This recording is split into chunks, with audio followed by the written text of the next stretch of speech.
दामाद जी, क्या आप कल यहाँ आ सकते हैं? हाँ मम्मी जी, क्यों नहीं। वहाँ सब ठीक तो है ना? वर्षा ने कुछ कहा क्या आपसे?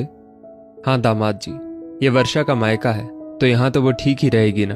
शिकायत तो आपसे है। हमने तो बहुत अरमानों से अपनी बेटी का हाथ आपके हाथों में थमाया था, लेकिन शायद आप ही अपना फर्ज भूल गए। अब मैं फोन पर ज्यादा बात नहीं करना चाहती, अब तो आमने सामने ही बात होगी। सुनंदा जी बोली। जी हाँ मम्मी जी, मुझे भी आप सबसे बात करनी है, मैं आ रहा हूं कल। इतना कहकर ललित ने फोन रख दिया। उसके मन में बहुत उथल पुथल मची थी। ललित खुद से ही बात कर रहा था कि कहीं गलती सिर्फ उसकी तो नहीं, लेकिन जब अपने माता पिता का मायूस चेहरा देखता तो उसे अपने निर्णय पर कोई अफसोस नहीं होता। अगले दिन, माँ मैं जरा वर्षा के घर जा रहा हूं, आज साफ साफ बात कर ही लूंगा। बेटा तू क्यों नहीं मान लेता बहू की बात? हमारा क्या है, कौन सा हम उम्र भर बैठे रहेंगे। हम तो यही चाहते हैं कि तेरा घर बसा रहे। हाँ माँ, मैं भी यही चाहता हूं कि हमारा घर बसा रहे, लेकिन हमारा घर हम सबसे है, केवल मुझसे और मेरी पत्नी से नहीं। कहकर ललित अपने ससुराल के लिए निकल पड़ा। ललित के पहुंचने पर इस बार किसी ने उसका उस तरह स्वागत नहीं किया जिस तरह पहले होता था।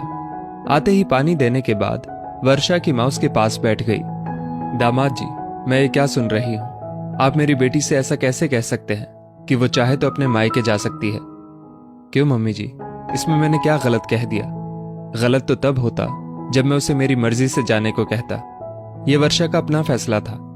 अब वो क्या करती दामाद बाबू, आपने तो और कोई चारा ही नहीं छोड़ा। आखिर वो ही क्यों हर बात में समझौता करे? उसने थोड़े ही उम्र भर आपके माता पिता की सेवा का ठेका लिया हुआ है। उसके भी कुछ खुद के अरमान हैं, कुछ इच्छाएं हैं, और पति होने के नाते आपका फर्ज बनता है कि आप उसकी सब जरूरतों व इच्छाओं को पूरा करें। कड़कते हुए सुनंदा जी बोली। माँ जी, मैं अपने फर्ज अच्छे से समझता हूँ और उन्हें निभाता भी हूँ, लेकिन शायद ये नहीं चाहती कि मैं अपने फर्ज निभाऊं। ललित बोला। ये आप क्या बोल रहे हैं? सुनंदा जी ने आश्चर्य से ललित की ओर देखते हुए कहा। माँ जी, मैं सिर्फ आपकी बेटी का पति नहीं हूँ, किसी का बेटा और किसी का भाई भी हूँ। मम्मी जी, कल को आपका भी एक बेटा है। जब उसकी शादी होगी और आपकी बहू आपके बेटे को लेकर अलग होने की बात कहेगी तो क्या आपको बुरा नहीं लगेगा? हर माता पिता अपने बच्चों को इस उम्मीद से पालते पोसते हैं कि बुढ़ापे में वो उनका सहारा बनेंगे। आपकी बेटी चाहती है कि मैं उसके फिजूल के खर्चे पूरे करूं, पर अपने मम्मी पापा की जरूरत की दवाइयां भी ना लाऊं। अपनी बहनों से भी दूरी बनाकर रखूं ताकि तीज त्योहार पर कुछ खर्चा ना हो। आप ही बताइए, ये कहां तक सही है? आज ललित ने वर्षा के सारे मंसूबे उसकी मां के सामने रख दिए थे।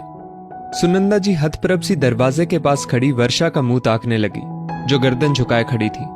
सुनंदा जी खुद भी लज्जित महसूस कर रही थी। सच में वो अभी तक सिर्फ एक बेटी की मां बनकर सोच रही थी, ना कि बेटे की मां बनकर। जो उम्मीद हम अपने बहू बेटे से रखते हैं, वो उम्मीद अपनी बेटी से क्यों नहीं रखते?